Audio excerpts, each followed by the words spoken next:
I'm Professor Marc-André Léger from the John Molson School of Business at Concordia University, and this is the pre-recorded lecture for Lesson 11, Malicious Code and Activity, based on the book Fundamentals of Information System Security that we are using for this.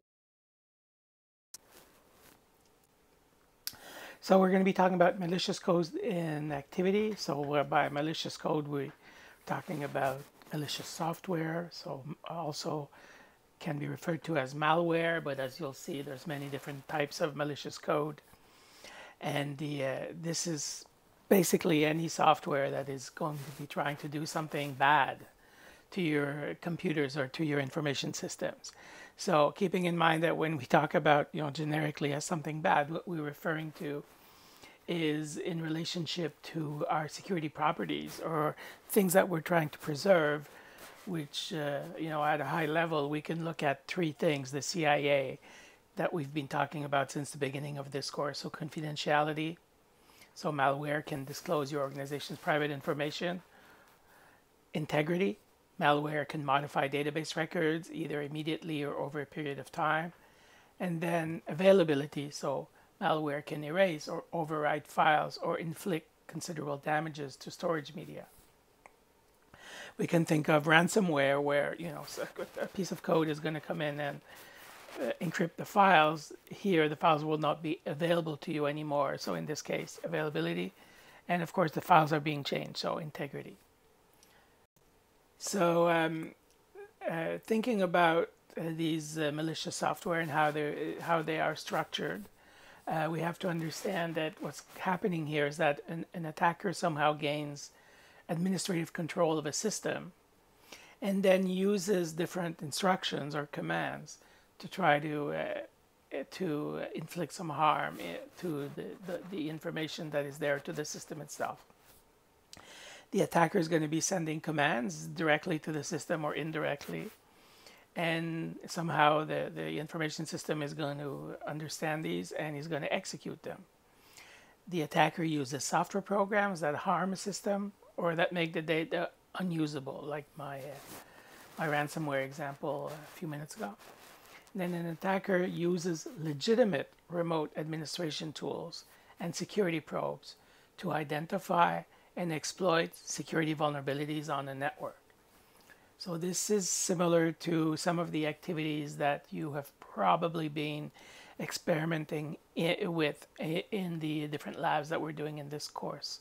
So these tools that allow us to control the machine and to perform different actions, or to explore, like map the network, or try to get a fingerprint of the operating system of the machine, right? Using these kind of tools. And based on the information that you find, then be able to take control of the machines.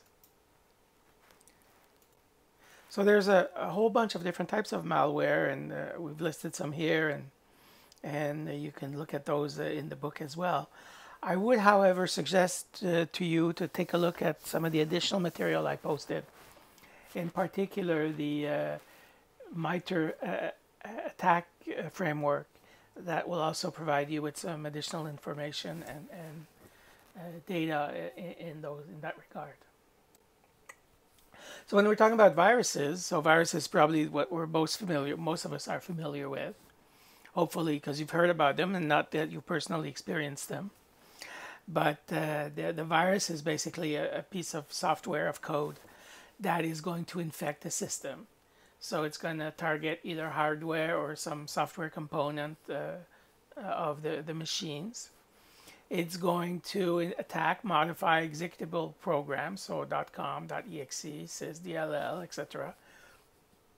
And it's also, in some cases, it's also going to infect the data. So it's going to perhaps add a macro or some instructions or some file monitoring capabilities inside of data, and so it somehow is going to, from there, eventually cause some damages.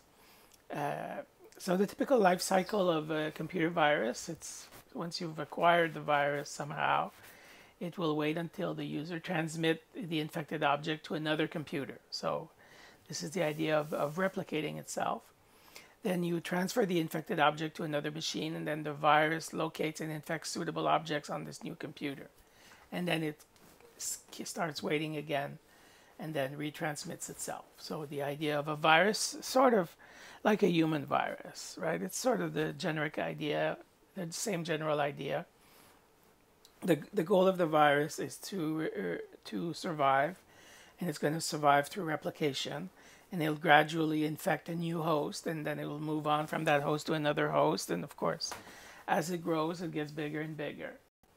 So the virus, what's going to happen is that it will perform some kind of activity relating to the operating system, which is going to affect the applications, and it's going to, at that point also perhaps make some changes to the configuration of the machine, to the BIOS, to the hardware.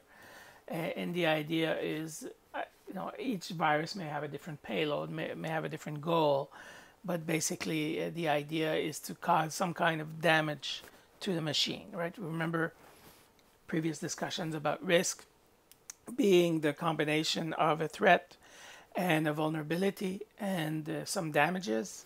So here we have the threat, which is the virus, the vulnerability, so some weakness or issue relating to the operating system or the software that the virus is able to take advantage of. The keyword here is exploit. And then somehow it's going to do something which is going to be bad to us. So in this situation, we have risk. So we have, when the virus actually starts to do what it intends to do, then the risk materializes. So we actually have the risk occurring. So typically, the virus will attach itself to some kind of executable file, and it will position itself in a way that it will modify the executable code, but still render the code workable. And so that when the code is executed, is run, then it'll do what it needs to do, and then it'll keep functioning as the application is intended to. So basically, it will load itself inside of the computer, and then from that point, any other software that it can, any other application, any other data element that it can touch will also become infected. So gradually, all the files of your computer will potentially become infected, and all the computers on the same network as you will potentially get infected. Now, this may seem like a slow process, keeping in mind that this is happening at the speed of technology. So this can be very, very quick. When a macro virus is a virus that's going to be attached to a macro, so perhaps in Word or Excel or different software that have macros. And so typically in this case, it will be transmitted as an attachment to an email. And so then once you open the email, you're loading the macro, perhaps in Word or Excel or something like that. And then it'll add itself to one of the templates, like normal ... in your Word installation.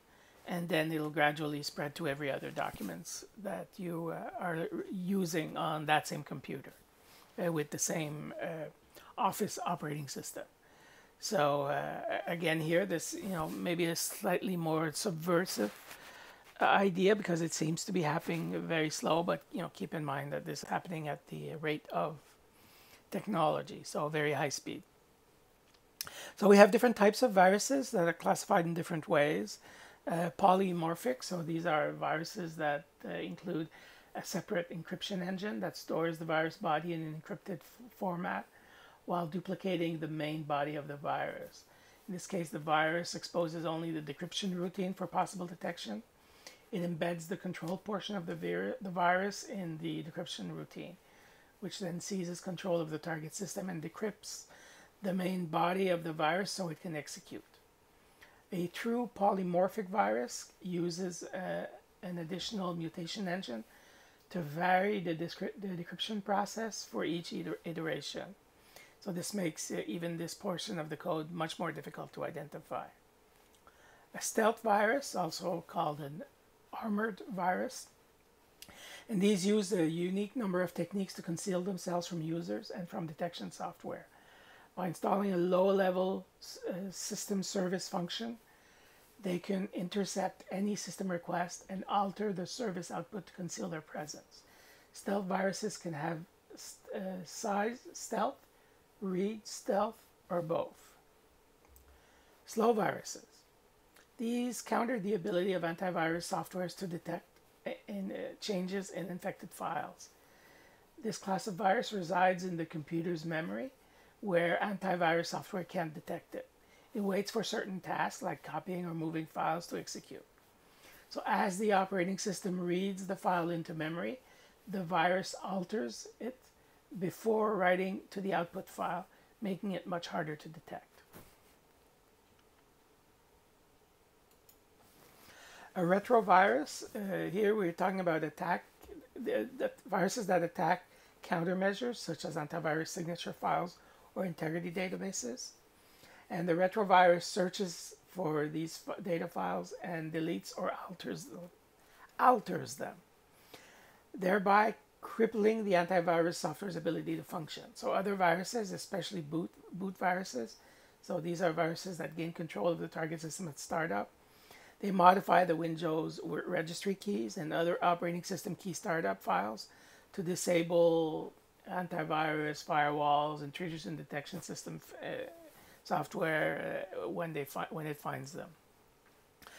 A cross-platform virus, these are less prevalent, but they can still be potential threats. There have been a number of documented viruses that target multiple operating systems, like Apple Macintosh, HyperCard virus, for example. If those platforms also run Windows emulation software, then they become susceptible to Windows viruses as well as a native Windows machine would. And multipartite viruses, these are hybrid viruses that exhibit multiple behaviors. There are two main types of multipartite viruses: master boot record, boot sector viruses, and file infected viruses. So those such viruses may exist as file infectors with an application. Upon execution of the infected application, the virus might spawn a master boot record infection, which then infects other files when you restart the system. So a stealth virus, the way it's going to work, right, it's going to just install itself when it's loaded, and it'll just hide there, and it'll wait for something to happen, and then it will eventually intercept file requests and attack the machine. So some more examples: the slow virus, so just go into memory and slowly infect files. The retrovirus, so it will infect a global pool and then try to avoid the antivirus. Multipartite virus, so it will have multiple components to it, which are going to come in from different sources. Rootkits is a interesting thing. So this is a type of malware that modifies or replaces one or more existing programs to hide the fact that the computer has been compromised. And so this is going to come and change the operating system to conceal its presence. But it's also, most particularly, it's going to be providing the attackers with access to the compromised computer and easy access to launching additional attacks. So it's very difficult to detect and to remove. So here, if I install a rootkit, what I'm doing is I'm putting in place a mechanism that I may use at some time in the future to basically take control of your machine. This is something that I might want to use so that I can use your computer at night when you're not using it. I can use it to do a distributed denial of service attack. For example, set up a zombie network. That's the rootkit is one of the tools that hackers might use, cyber criminals might use to create those DDoS attacks. So ransomware, I'm sure you're pretty much all familiar with that. The idea is to attack a computer and encrypt your data so you can't have access to it, and then ask for some kind of ransom in order to give you the access back to your files. And in most cases, initially we said don't pay because they're not going to do it anyway. But now they realize that if they don't give you access back to your files, then it's just not going to work anymore. So in order for this to work, they need to actually give you access back. because they're doing this as a business, and there's some tools that they can use, like CryptoLocker and different tools that are out there. Like you can actually buy ransomware software. I mean, on the dark net, obviously, but they're gonna do that, and they're gonna hold your data hostage. Is basically what they're doing with this. Particularly in the last few months, there's been a very big increase of these types of attacks. So spam is just email, right? We're all familiar with spam. I'm sure we all get it every day. It consumes a lot of computing resources, a lot of bandwidth, a lot of CPU time. While you're reading spam, you're not doing what you should be doing, and in some cases might carry malicious code. But then it's perhaps getting into something else that we'll be talking about. Things like phishing or vishing or smishing or spear phishing. So anyway, but the idea of spam is sending out messages. Now the opt out, if you unsubscribe from spam, you might actually just telling the spammer that you have a legitimate address. So of course, because they don't care. I mean, it's not like a legitimate email campaign where you unsubscribe and they'll stop writing you. Here they're happy because if you unsubscribe, then they know that this is a good address. There's somebody at the other end, so they'll just keep trying to spam you. So worms is a form of viruses that are propagating from one host to another, and so they're growing. But unlike viruses, they don't require a host program to survive and replicate. So they can go out on the internet. They can be circulating, and they can keep attacking while they're circulating. And so they just keep growing and growing and growing. So that's the idea of this worm. And of course, the worm is going to be using up resources. It's going to be using up disk space. It's going to perhaps performing different forms of attack by doing this, and by perhaps also trying to identify a specific target, to reach a specific target, and so circulating until it actually finds this actual target that it was looking for.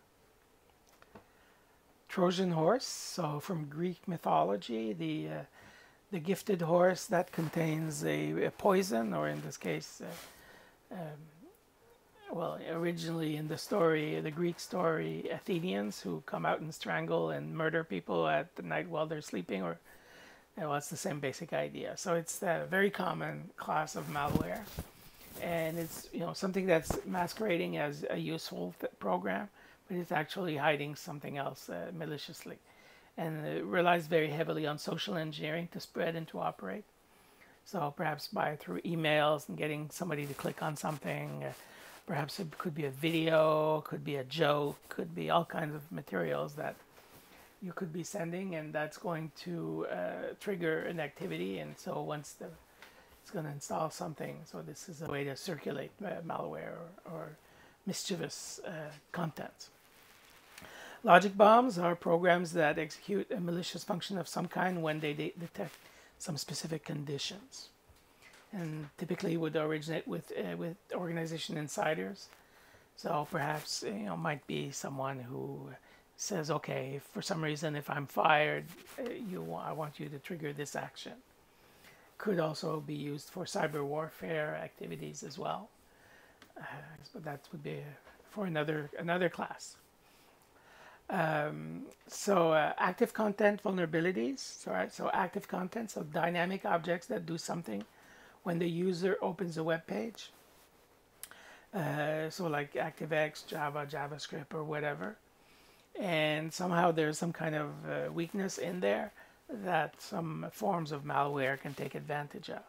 So it basically active content threads are considered mobile code because these programs run on a wide variety of platforms. And so when the user downloads the bits of mobile code, then he can get access to the hard drive or do other actions. So this is, when we talk about active content, think web.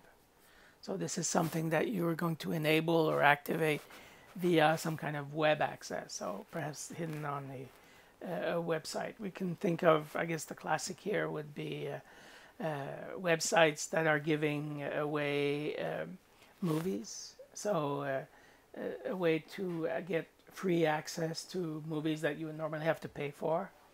And they're in the background, they're downloading this code, and that is going to allow you to take control of your machine.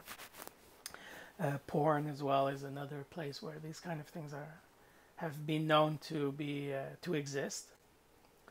So and there's all kinds of malicious add-ons as well. So companion programs that extend a web browser, and these can also be another possibility.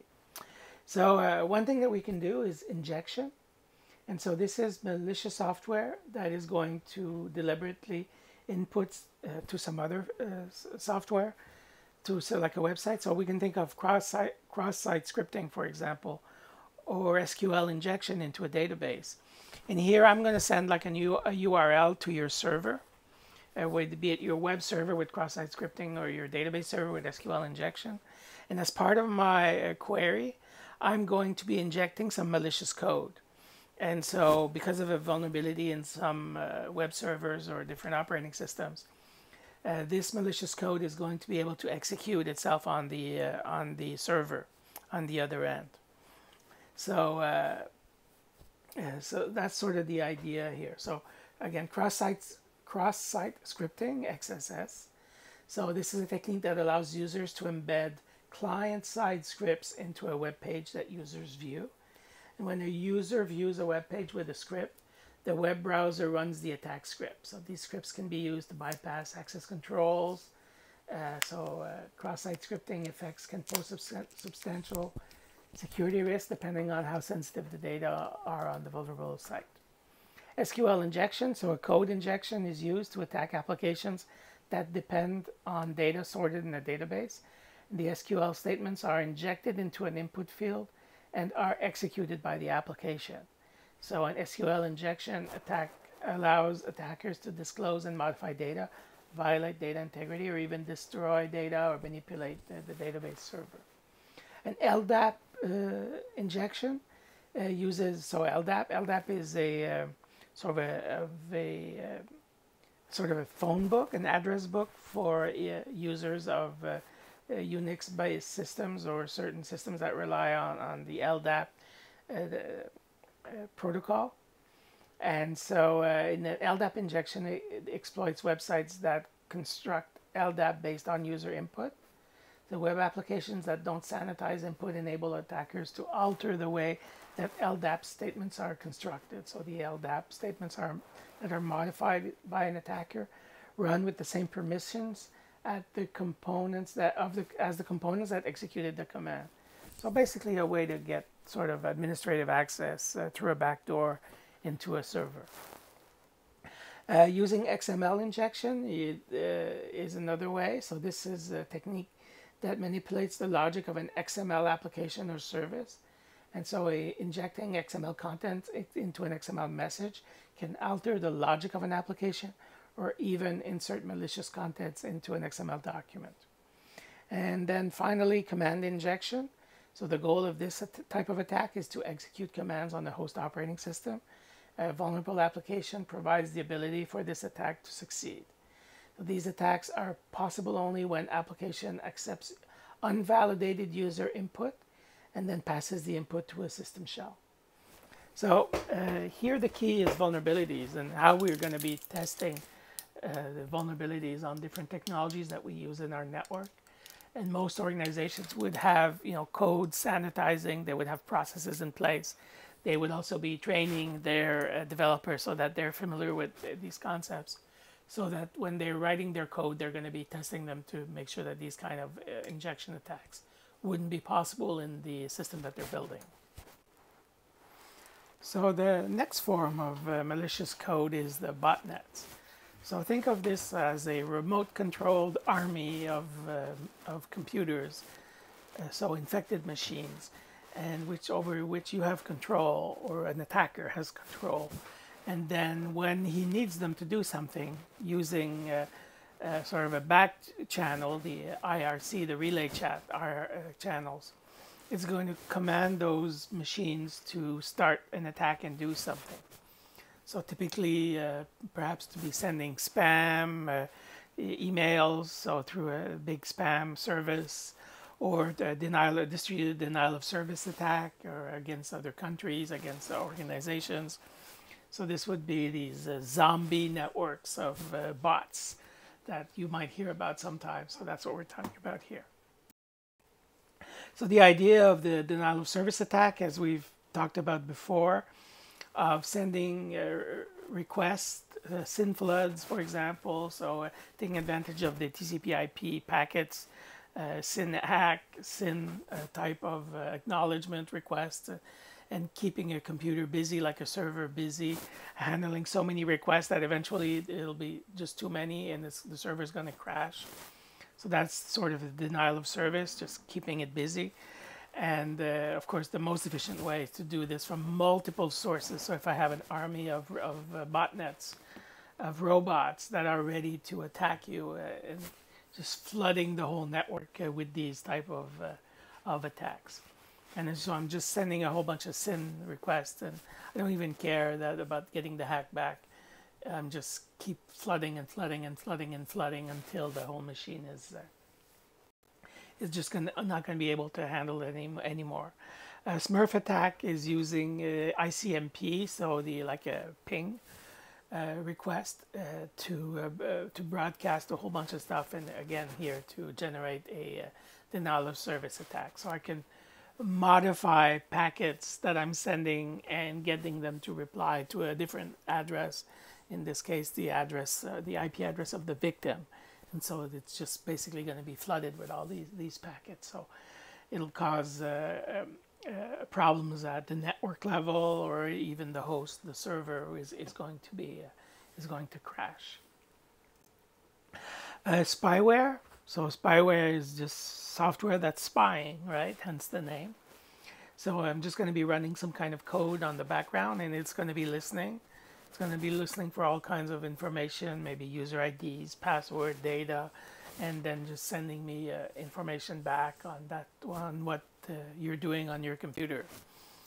Adware is going to trigger all kinds of pop-ups, nuisance, additional code, generating ads, for which perhaps getting you to display an ad on a website or on a page, for which maybe I'm getting legitimately paid click rate or something, a click per thousands of clicks or displays of these ads.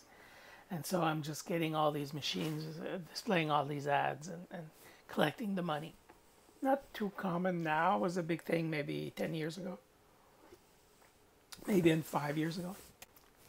Phishing is a big thing, right? Phishing, so I'm looking for a fish. I'm putting out a line, sending out an email, or I'm sending out information that may seem legitimate. And I'm trying to get people to do some kind of action. So perhaps connect to something, or install something, or agree to something. I mean, there's all kinds of reasons. Here we're taking advantage of the human vulnerabilities. So if we send people something that seems interesting, or that's done in a way that it may seem something that is important to them, like an email from a person that they value, and then I get them to click on something. So phishing in general, through mass mailing campaign, mass emails, or I'm going to say spyware, but I mean sending spam. And I can do spear phishing. So here I'm targeting someone specific with information about a victim that appears to come from a legitimate company. Farming, so I'm using social engineering to get access, credentials, usernames and password and stuff like that. And there's all kinds of forms of phishing, perhaps using SMS, smishing, using the phone, vishing, using video. I mean, there's all kinds of variations of that, but the basic idea is I'm sending out some kind of bait as a fisherman going out fishing, right? I'm putting bait on the line and I hope somebody's going to bite. And so if I send out a lot, then I have a chance that at least somebody will bite. Keyloggers, something we've had here at the university a few years ago. Install some kind of code, and that's going to intercept keystrokes on the machine and then send those back to me. It's actually relatively easy to do. There's open source software that you can download to help you set that up if you want. It's illegal, so please don't do it on university computers, but somebody did a few years ago at the library, and a lot of people used it to access their banks, and their user IDs and password were captured this way. Hoaxes, fake news, legitimate entities who are trying to get you to do something, right? Sending you an alert, getting you to forward the alert to others. I mean, these are there's all kinds of different ways that you can identify hoaxes. In French, it's a lot easier because of the spelling problems. Typically, hoaxes are going to be full of spelling mistakes, so it makes it easier, I guess, to a certain degree. This is something that also maybe we can discuss that, because of course, the people who do that are getting more and more efficient at hiding those. Home page hijacking, so exploiting a browser's vulnerability to reset the home page, and installing a browser helper object, like a Trojan Horse kind of thing, through a home page. Web page defacement, so getting access somehow to a web server and then changing the web server, putting on some kind of message. It was popular a few years ago. We don't see that too much anymore. So malicious code started really in the 70s and 80s as academic research. Early viruses started to appear around the 1980s. Network viruses around the 1990s, mid-90s, smart applications and internet. And of course, it evolved quite a bit in the last few years. Maybe here I'll put some additional material on Moodle, so you can see a few videos about the sort of the history of malicious code and viruses. So different threats to business organizations as it relates to malicious code. So obviously confidentiality, integrity, and availability are big issues. So these are things that are going to be trying to attack the essential objectives, the CIA, that we've been talking about. Attacks against productivity and performance, so to slow us down. Attacks that create some kind of legal liability. And attacks that will damage the reputation of an organization. So these are the typical reasons why cyber criminals might do that. So, and of course, to make money. The internal threats from employees is the unsafe computing practices. So basically, if your employees aren't careful, if you don't have a good cybersecurity awareness program in place, there's always the possibility that you're going to be having some difficulties relating to these malware or malicious code, because maybe somebody who is exchanging data or sending emails or not properly checking when he gets spam. So there's all these kind of potential problems, and this is really your biggest weakness. It's actually a lot easier to protect the network as a whole by installing mitigation systems in place. Data loss prevention, antivirus, spamware, malware, servers that will examine the contents coming into your network.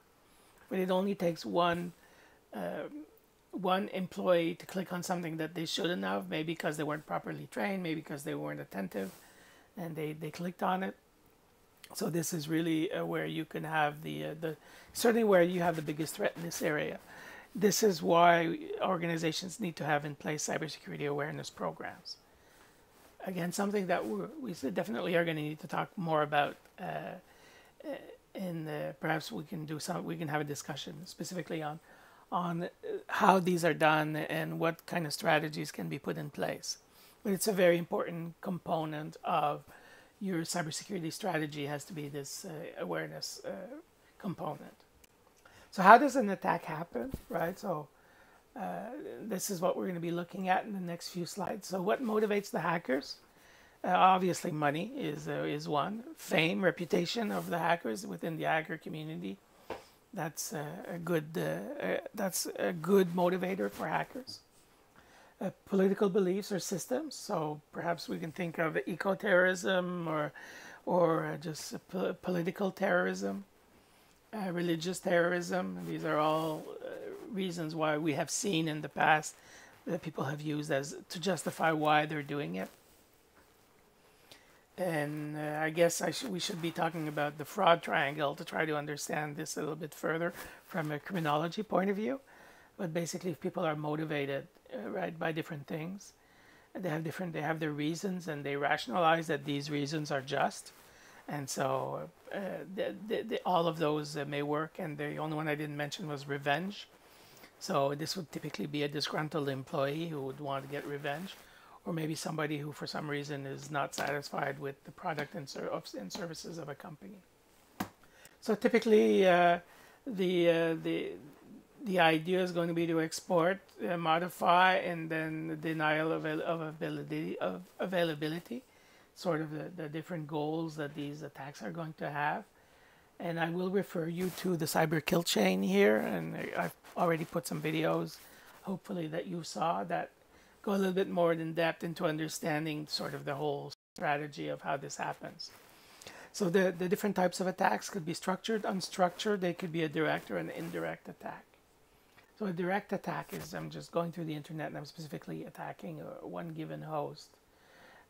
So that's sort of the easy one, but I mean they can be done through a whole bunch of different ways in order to sort of disguise how you're doing it. It'll go through different phases, recon first and then probing, and then I try to gain access. Once I've gained the access, I want to maintain it, and then I'm going to go in and then we're going to cover my tracks. So I'm going to collect information. The recon is the longest, often it's the longest phase. And I'm going to use all kinds of tools here, domain name services, ICMP, so pinging. I'm going to do a whois. I'm going to look on the internet. I'm going to go through records, go through the website, go through Facebook, use port scanners, port mappers, security probes, a lot of the tools that you're using in the labs. And so with these tools, I'm going to gain as much knowledge, as much information as I can about the network and the configuration of the network that I'm trying, or the machines that I'm trying to get into. Once I've done that, then I will establish an initial connection, typically through a server. And then I'm gradually going to work my way to get administrative controls over the system. And once I've done that, then it's covering my tracks. So I'm going to remove all the traces, make sure that nobody can know that I've actually gone in. So how are we going to prevent that? So what are the tools and the techniques that we're going to use? So the one technique is defense in depth. So it's basically layering. So imagine like the peels on an onion, right? I want to have multiple layers and multiple zones, and with mechanisms in place at all the different layers and in all the different zones. So this is like the Die Hard movie, if you remember, where, you know, the criminals in the movie were going through all these different layers of security trying to get into this safe, and while John McClane was at the same time trying to be faster than them to prevent them getting through the final defense. Well, basically the same idea, but applied to cybersecurity.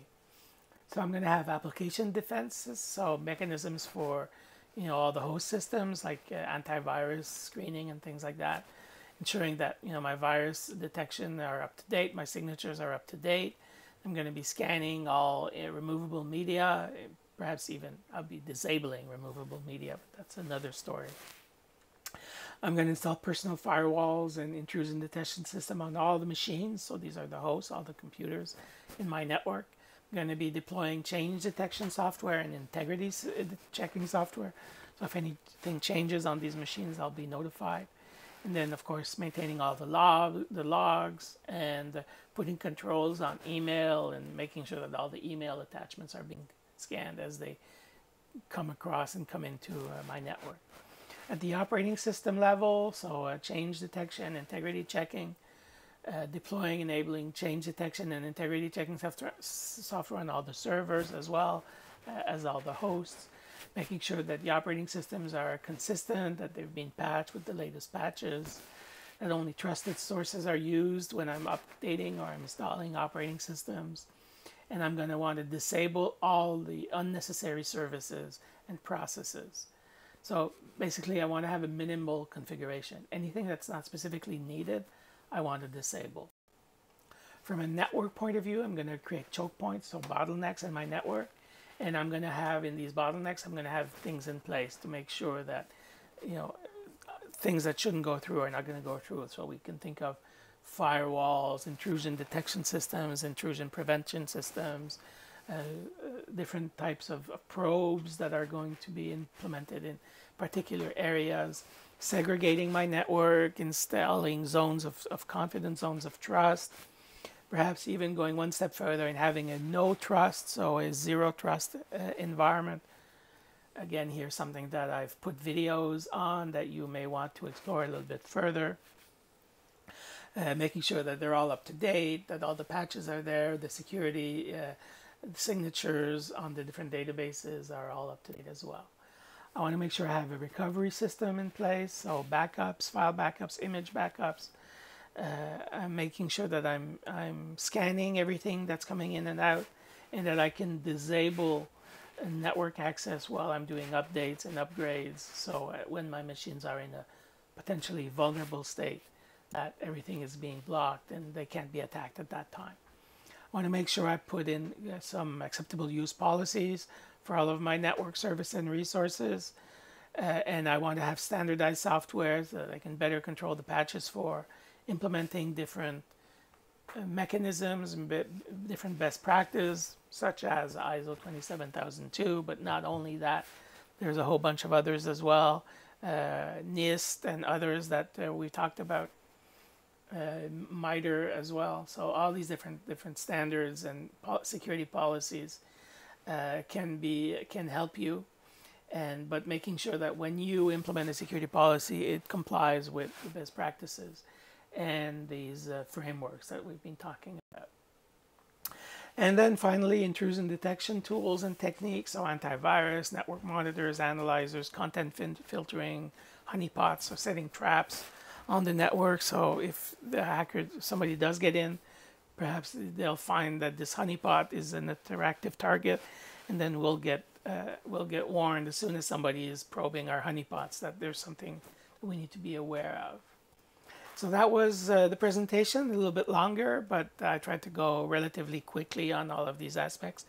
However, I do want to invite you to watch the additional videos and material that I've put on Moodle relating to these the different forms of malware.